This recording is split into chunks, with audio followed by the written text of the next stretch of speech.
Welcome to SpanReads, not your typical rereads podcast, a 17-shard series where we reread the Cosmere and are giant nerds about it. Today, we will be talking about character relationships in Warbreaker. I'm Ian, and joining me is Mish. Hey, firstRainbowRose. Jessie. Hello, I'm Lady Lameness. And Katie. Hello, I'm AonEne. And I'm Weiry. This episode will have spoilers for Warbreaker only. So who do we want to tackle first? Lightsong, because we all love him and adore him, and he is our baby. He is a delight. I forgot. Well, since you brought him up, you can start us off.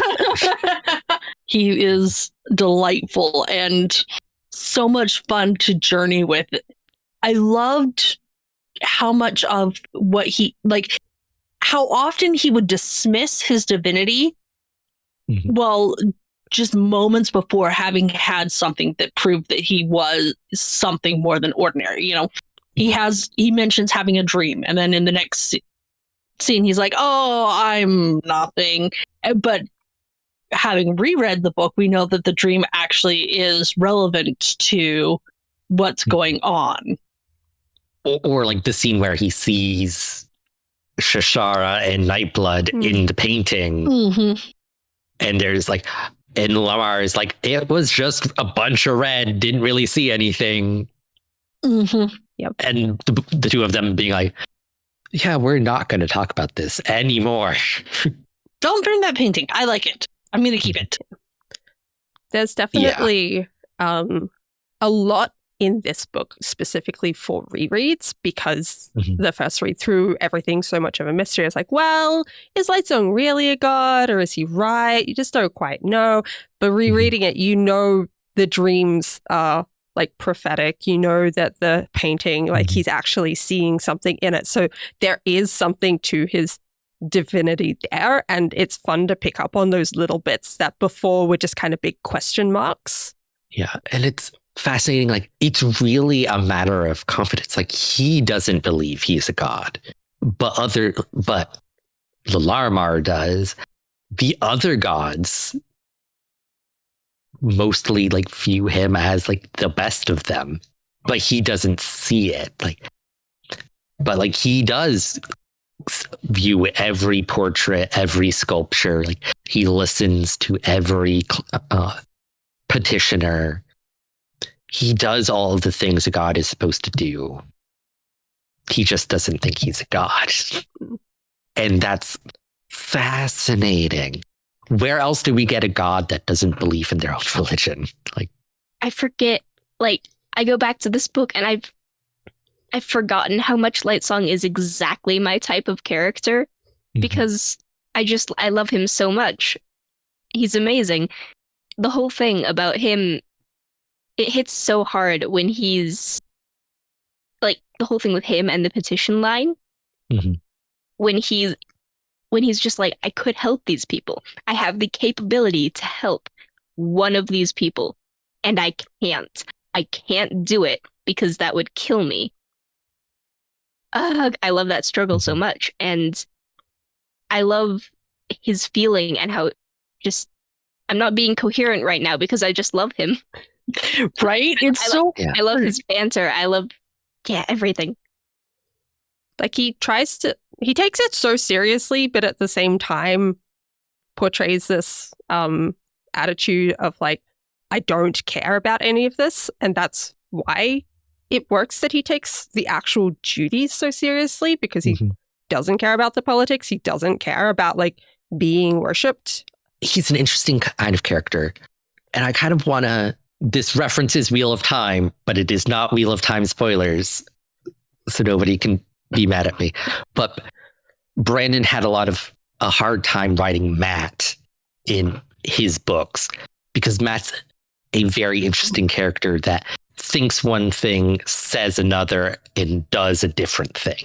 He stumbled on what those three things were. And it's that's more or less true with Lightsong as well. It's he says a whole lot, but if you look at his actions betray him a lot. He says oh, you can't trust me. all of that. I'm just a goofball, like lazy. But if you look at what he actually does, that's not the case. I mean, it's Siri calls it out at the end. She's like, if he said, he kept on telling me not to trust him, and in the end, he's the one that made it possible for me to survive. He told me that I couldn't depend on him in the end, Siri thought, smiling slightly, though sorrowful at the same time. I guess he lied about that. How very like him. So beautiful. In such a perfect summation of his character. Yeah. I really liked his relationship with Lalamar, his brother, with the head priest, and definitely knowing that it is his brother, and how many times Lightsong stops the thing. It's like, he never gets mad at me. He like always just goes with what I say. And knowing that they are brothers, like, that's probably partially because he's a good priest and he is good at his job, but also just like having lost your brother and then had him come back. Yeah, you're probably going to be more patient and more accommodating because of that. But there is this line when there's some festival happening. Lalamar comes back during some night festivities, and Lightsong's just like, Scoot. Lightsong sitting up. Your Grace, Lalamar said. Sorry, I keep tripping on that. Are you enjoying the festivities? Certainly. You might say I'm positively infested. But what are you doing here in the court? You should be out with your family. And knowing that they're family, I'm like, Brandon, how dare you tug at my heartstrings like this? Yeah, it's like, he's with his brother right now. Yeah, he wanted to be with his family, so he went and found his family. But like, there is that sense of melancholy, because like, they are brothers, but Lalamar can't tell him that. And the satisfaction with the line of, you were one of the best men I ever knew. And you're like, oh, wait a second. What? When it dawns on you as the reader, you're like, wait a second. But like, we don't find out like they're actually brothers till the end. But no one knows how to manipulate you more than your siblings. And the way Lalamar totally manages Lightsong with minimal effort. It's like, yeah, I can believe these are brothers. Like, he has a lot of practice. Because the fun thing is, Lalamar has all of his experience on how to manipulate his brother, but his brother doesn't know how to manipulate him back because he forgot everything. But at the same time, he's still, and I mean, rereading it this time with the point of view of the, what are you doing now? As Lightsong goes off on his adventure of like, I'm going to try and do a clay or paint, and he's just like, you can see Scoot wanting, like, I always picture Scoot just kind of sitting there going, must keep silent. He's an idiot, but I have to not say anything. I have to just let him do the thing. Yeah. And then when it all breaks down, he's like, you're an idiot. Like, you were a scribe. It's like, you're a god, and I still end up in jail. And it's like, it's just so emblematic of a sibling relationship. It's just, no one gets under your skin like a sibling. And it's like, yes. It does make me want to know more about like what they got up to in the past. It's the fact that like he's gotten Scoot in jail before. It's like, what were you doing? What were you getting up to? Yeah, so that's it. Brandon talks about this in the annotations. Oh, nice. And it's the night before Lalamar was originally supposed to be ordained. His brother took him out drinking, and shenanigans happened. They wound up arrested. He did not get ordained the next day. It took a few more years. But yeah. But at the same time, I also love how sweet it is that it's like, you gave me back my faith. Like, that is also just such a sweet scene of just, you died rescuing my daughter, and then you came back and you restored my faith in the religions. And I'm also very upset that Blushweaver died when she did, because she's there for the initial outburst, but she's not there for the catharsis at like when he actually reveals like, you're my brother. She's just like, what is going on with Lightsong's high priest right now? Like, that's weird. oh, I love Blushweaver. I love the banter between Blushweaver and Lightsong. Why would I be rude like that? Rude? What do you mean rude? Blushweaver is a fascinating character. Mm-hmm. It's just very interesting, their colors, because Lightsong has Gryffindor colors, Blushweaver has Slytherin colors. It's like they definitely embody those houses. It is interesting to see a character like Blushweaver in a Brandon book in particular, who is like very sexual in nature, but like knows how to use her sexuality and her physical appearance to get what she wants, and is like just incredibly clever with it. And it's just an interesting character to see in a Brandon novel, because I forgot just how many times she tries to like take Lightsong to bed. Yes. And it's like, fun fact, like the first 2 or 3 times I read this book, I thought they were in a sexual relationship, and they like, these were just all the times Lightsong wasn't into it. And then I'm like, oh wait, no, like she wants to be by he. That's never a thing that's happened. It's like, oh, that definitely is illustrative of his character. But I kind of got the impression that like they were into each other, but it just never happened. I would agree with that. Especially with how heartbroken he is when Blushweaver dies. Yeah, like they were in the will they, won't they stage. Given enough time, like they would have ended up together. But Either that or bitter enemies, because Blushweaver did something that pissed off Lightsong and Lightsong couldn't forgive her. But I don't think that's likely. Because I don't think she would do that. Like, she trusts his judgment, though she may not always agree. I don't think she would do something that major that would fundamentally ruin the relationship. I feel like her politicking and her meddling would always be maybe that barrier for Lightsong, because it's been 5 years and still nothing has happened. And I just had the thoughts like, oh, maybe it was because she's pushing so much for war, but no, she's always been like this, and like it hasn't gone anywhere. So I feel like that would always be that stopping point for him, and it's more that he's decided not to than she has. Yeah, I definitely think that's a big part of it, though I don't think it has, like, he's been alive for 5 years. I don't think the potential for that relationship has been 5 years, because because there's a calm seer relationship. Yeah, he was in a relationship with calm seer. Yeah, and I think Blushweaver is younger than he is in Returned Time. I don't know if that's ever made explicit. Calm seer was like 3 years ago, I think. Yeah, it was when she died. Gave up her breath to save her daughter, which is so sad.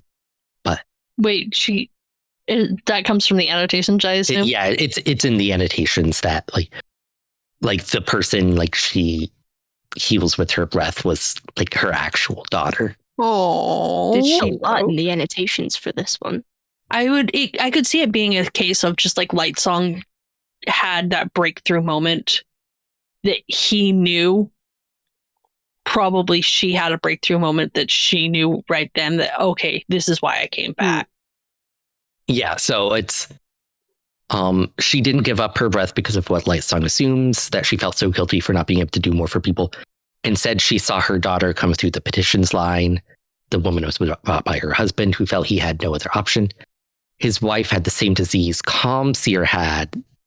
Oh, yes, because Calm Seer originally died caring for sick people, and then she caught the disease that they had, which is why she returned. Her daughter had the same disease, and at that moment, she remembered why she came back, much like Lightsong did. be interesting to find out why Blushweaver came back. Like, that'd be an interesting question for that's also in the annotations. So I will quickly. I need to read these annotations. Annotations have so much. Yeah, the Warbreaker annotations in particular are beautiful, like are very good.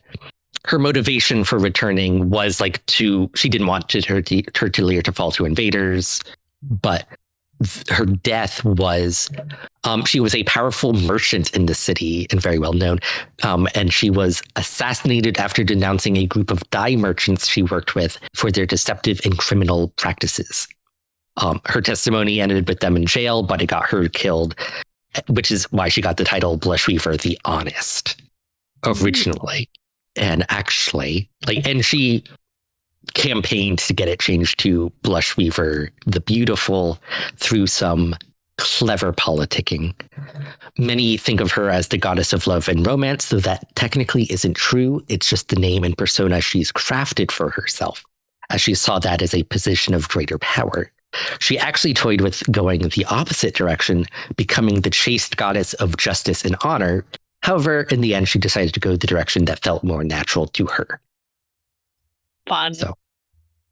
So some measure of Blushweaver is an act, but it's a comfortable act. Anybody has anything more on Blushweaver? Her death was really brutal and really sudden. And I was expecting more like padding, and then suddenly she's dead. And I was like, okay, that was not, it was just much more abrupt, and I forgot about that. And that's another case where Brandon could be grimdark, but really isn't. And the abruptness is a large reason for why I think her death works the way she does. It does. Because it is very you're taken off guard, just like Lightsong. It's oh, no, because there is a lot of trying to make you feel what the character you're reading is feeling. And it's very well done. Because up to that point, Lightsong, he's not treating it like a game per se, but he's not treating it as the most dangerous, the dangerous thing that it is. And that really is kind of the wake-up call for him, that he's playing with swords that he doesn't know how to use and thinks he does, and now someone is dead in front of him. Go ahead. He's trying to use it as a learning experience to find out if he can fight, and using it as a kind of a training, and then it's oh no, this is the real deal. Yeah, he's kind of living up to the light in his name, being very light-hearted. Do we want to move on? Sure. I love Siri and Susebron. They're so cute together, and Susebron is so cute in general, just with how innocent. I mean, I've heard people say that it's creepy, but really reading through it this time with it kind of watching it, he's just innocent. He's just uneducated about certain aspects of the world. But it's so cute watching her be oh, you're not this scary guy. You're just a guy. Yeah. Because those early scenes, it's he's just sitting there because he has no idea what's supposed to be happening. No one explained. He is an adult man. He has been an adult man for 35 to 40 years. He's figured out certain things. You can trust me on that. But he doesn't, involving other people, doesn't know. Because a lot of people think of him as a child, and Siri is taking advantage of him in a very predatory way. And it's he's not a child. He is a full adult. He just lacks certain pieces of information. I mean, that's really well illustrated with the line of, even though the mountains are beautiful, I think the most beautiful part has already come down to me. And he flirts with, unknowingly that he's doing it, but he flirts with Siri. And I don't think it's unknowing. I think he knows what he's doing. Well, because Siri has to explain flirting to him. Maybe he doesn't understand the word flirting, but he is understanding what he is saying as a way to try and get her attention. Yes, I would think so. I would say that there's a difference between the capability to grasp certain concepts and knowing what to call them, or having the experience to know what to do with them. Mhm. And that's the difference here. Like, a child would not be able to understand things conceptually in the way that he does. Mhm. He just lacks life experience. Mhm. Yeah, definitely reading through, I got the impression that like he had quite a lot of intelligence there. He just hadn't Mhm. been given the information to shape that intelligence, and all he needed was someone to give him a little bit, and then he could run with that. And we see that with him learning to write. Siri thinks to herself that he's picked this up really quickly, and it's because he is a smart man. He has all of the intelligence there. He has just been so sheltered and restricted of information that he hasn't been able to do anything with that intelligence. They do have one conversation where he kind of calls Siri out because he knows she's hiding information like that, like she's refusing to explain certain things because she finds them embarrassing. And he has the line of like, I have suspicions about certain things. Yeah, he's not a child. Like she's not taking advantage of him in a predatory way. And it is an interesting position that they're in, because like she is 17 when this happens, or 18 Roughly. and like 18s. she is kind of the child being sent to the older man, and like that's the situation that Mhm. Brandon set up. But they both have to learn together, and one of them, like Siri does have more experience, but it's only really knowledge that she has. She doesn't have actual experience. So they are really learning about a lot of things together at the same time. I love Siri's, oh, this is trouble, when she's like, when she finally starts making out with him, and it's like, and I'm in trouble. Mhm. This is dangerous. But you know what? I don't care. I really like Siri as a character because she has so much kindness to her.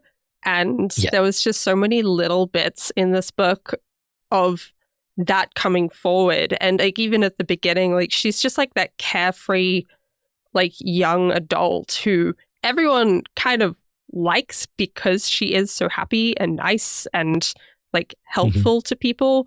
But just the moments of like her saying to her soldiers when she first gets to Hallinger, it's like, you should go back because like I don't want to have to keep you here and keep you from your families. It's like, that's a really nice thing to do.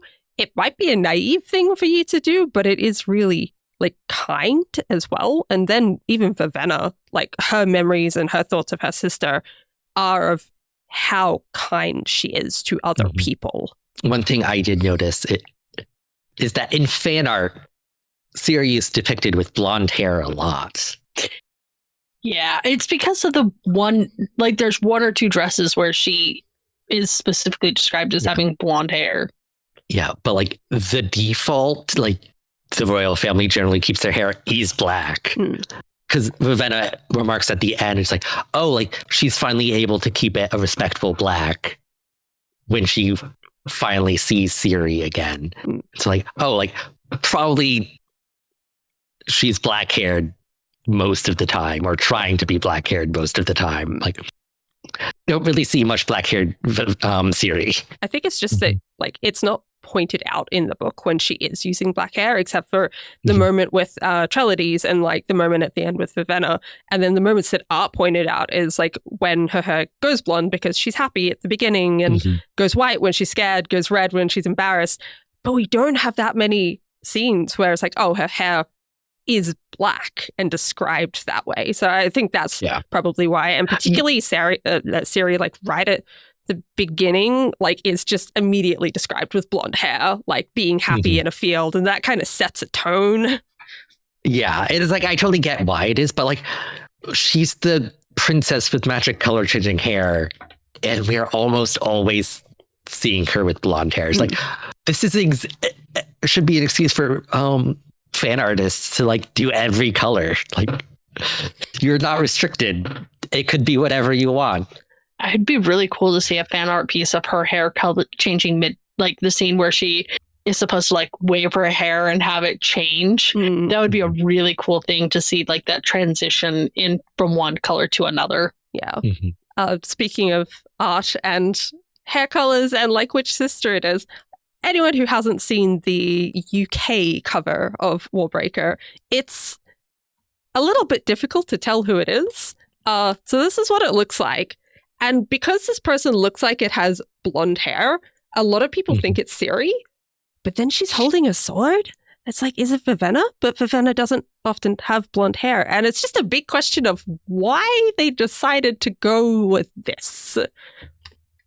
See it in white hair. Yeah.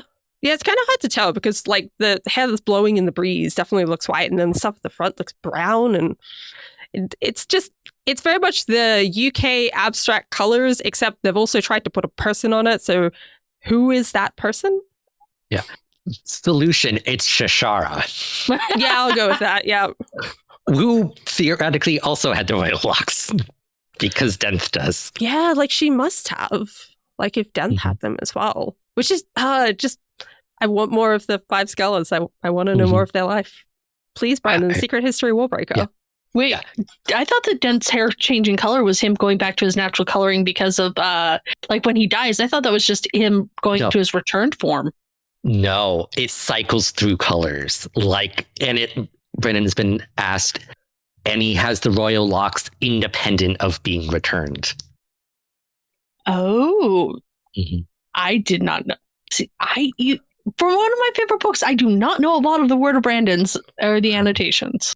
Yeah, because like it goes like red at one because of his anger, and then it just fades to white in death. And it's like such a blink and you miss it line that a lot of people miss that even happening. Like I know I missed it on my first read. But yeah, like they are explicitly the royal locks, and they are not related to him being returned. Which means he's like the great something or other of uncle, probably. Yeah. Which makes Vasher questioning if Vivenna slept with him weird. I'm like, I mean, at that point, you're not dealing with genetic issues, but it's still weird. It's still weird. It's weird on many levels. Yeah. I want more Denth. I want more Denth so bad. I never realized I would want Denth in this way. So I talked about this a little in the first episode where I found my newfound love for Denth. And he is just such a fascinating character. Because like Vivenna remarks quite a few times that like the affable mercenary is a mask that he wears, and that there's like the hidden person beneath. And then learning more is like, oh, he was one of the 5 scholars. Oh, I'm gonna pull up one of my favorite exchanges. Vivenna shook her head. It's more than that. You're a good man, Denth. He met her eyes and she could see something in them, an emotion she couldn't describe. Again, she thought of the mask he wore, the persona of the laughing, joking mercenary. That man seemed just a front when she looked into those eyes and saw so much more. A good man, he said, turning away. Sometimes I wish that were still true, Princess.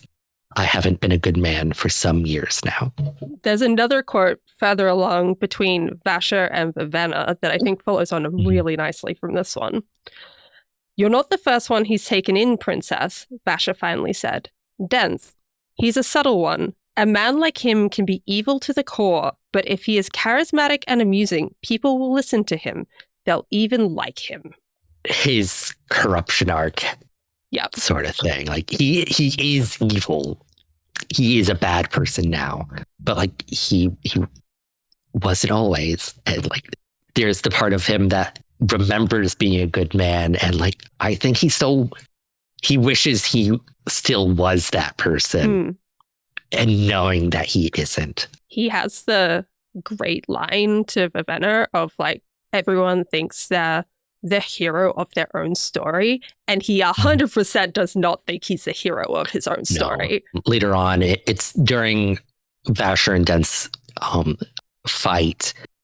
You think I should go back to the way I was before Denth spat, the happy, friendly man everyone loved. You are a good person, Vasher whispered. That man saw and did terrible things, Denth said. I've tried, Vasher. I've tried going back, but the darkness, it's inside. I can't escape it. My laughter has an edge to it. I can't forget. I can make you, Vasher said. I know the commands. Denth froze. I promise, Vasher said. I will take it all from you if you wish.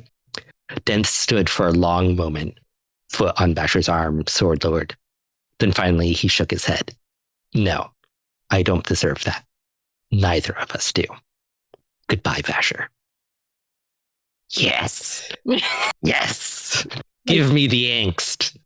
There's so much good psychology to just dig into there with like how he used to be and how he is. And like you have characters that are evil and they're not evil because they've fallen into that path. They are just evil.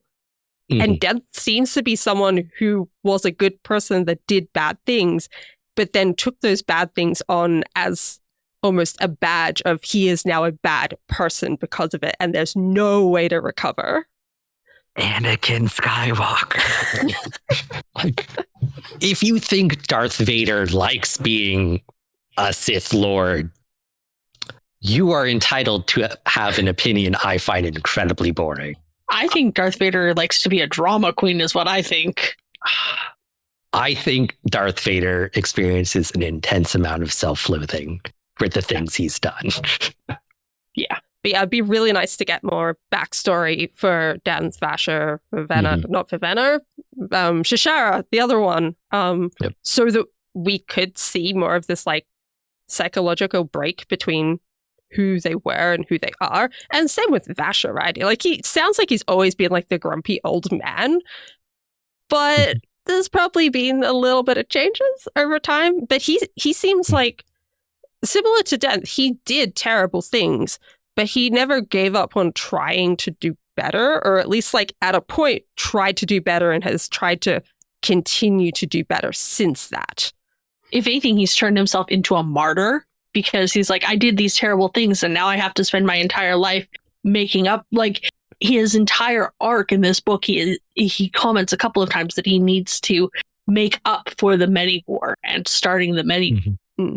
And so, if anything, he goes the complete opposite direction of Denth. Denth just is like, yep, this is who I am now. I'm a bad guy. And Vasher goes, I did terrible things, but I'm going to do everything in my power to make up for it. Yeah, because like Denth's, like he does take on like, I have done terrible things. Like I am no longer a good person. Like I'm just going to become a tool. I'm not doing anything anymore.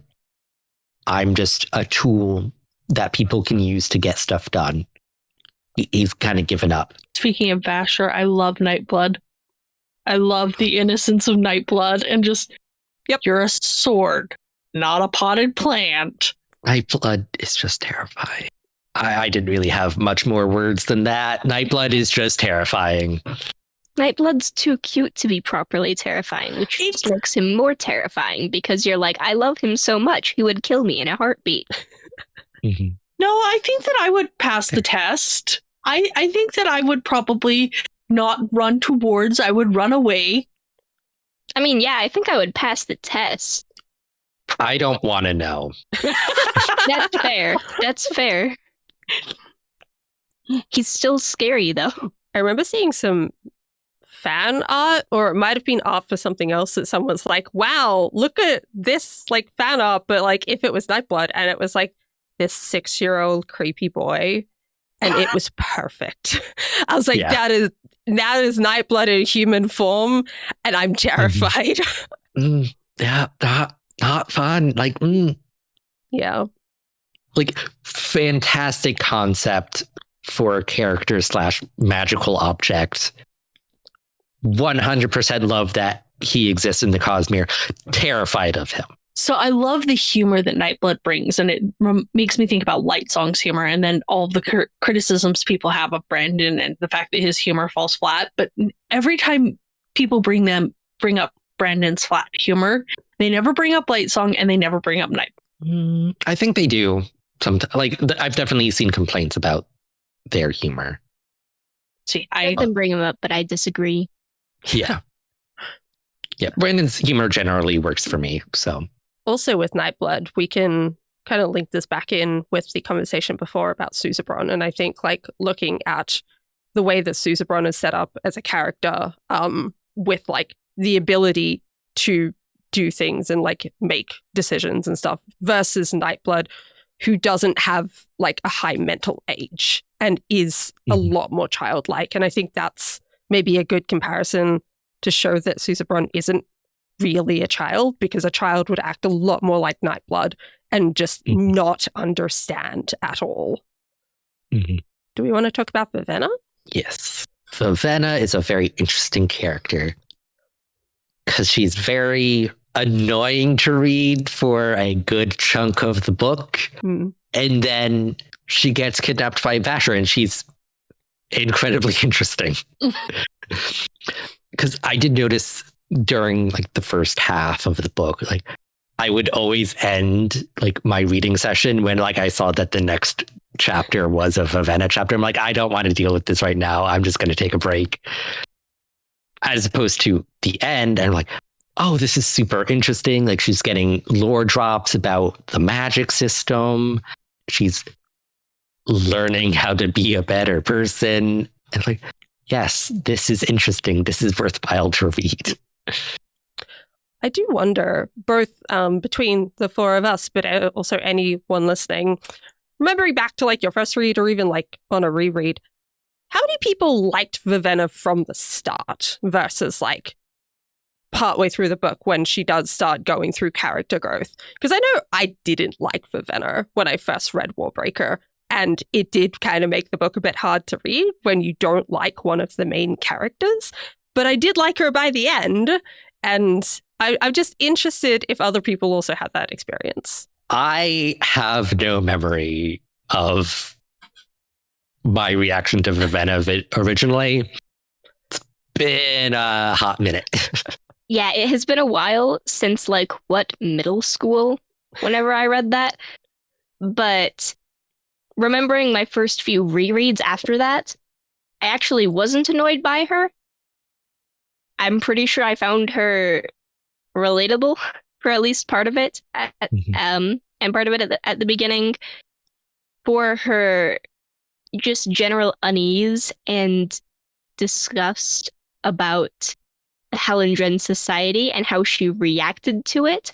I found very interesting, and kind of like, oh yeah, this new society is like, get me away from this. I don't like this. It doesn't match up with what I consider my morals to be. It's a lot of people, and I was like, yeah, I feel that. Which makes her arc as she goes through to accept it even more interesting.